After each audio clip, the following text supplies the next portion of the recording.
Ang unang ani at ang ika-10. Ika-26 na kabanata.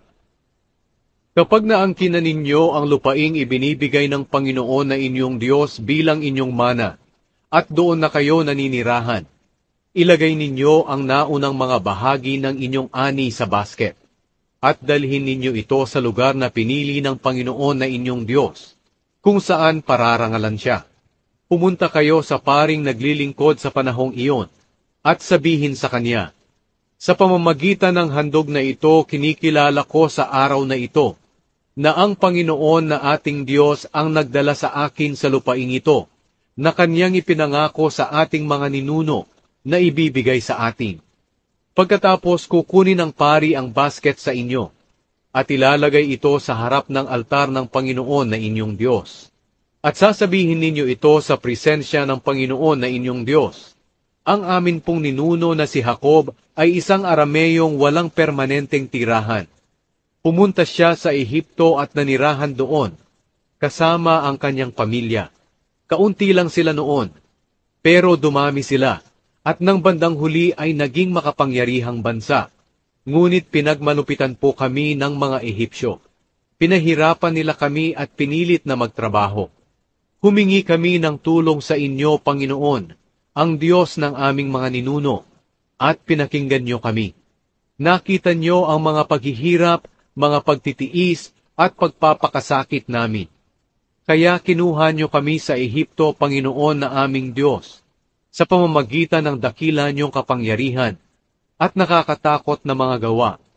Gumawa kayo ng himala at mga kamanghamanghang bagay.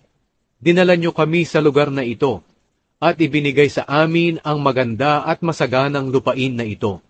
Kaya heto po kami ngayon, O Panginoon. Dinadala namin ang unang bahagi ng ani ng lupain ibinigay ninyo sa amin.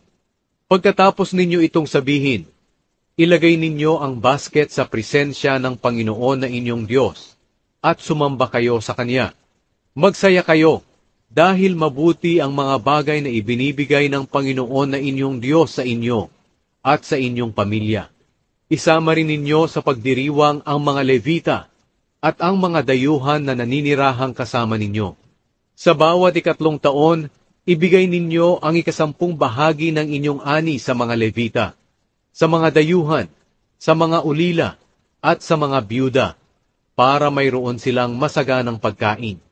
Pagkatapos sabihin ninyo sa presensya ng Panginoon na inyong Diyos, kinuha ko na po sa aking bahay ang banal na bahagi. Iyon ang 10 bahagi, at ibinigay sa mga Levita, sa mga dayuhan, sa mga ulila, at sa mga byuda, ayon sa lahat ng iniutos nyo sa amin. Hindi po ako sumuway o lumimot sa kahit isang utos ninyo. Hindi ko po ito kinain habang nagdadalamhati ako. Hindi ko ito ginalaw habang itinuturing akong marumi.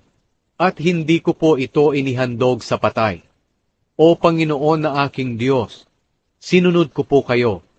Ginawa ko ang lahat ng iniutos ninyo sa amin.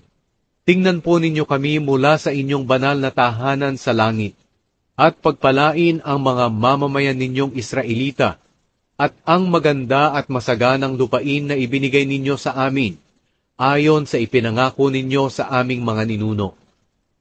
Sundin ang mga utos ng Panginoon.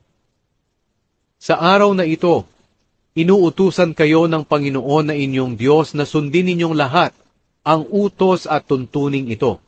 Sundin ninyo itong mabuti ng buong puso't kaluluwa.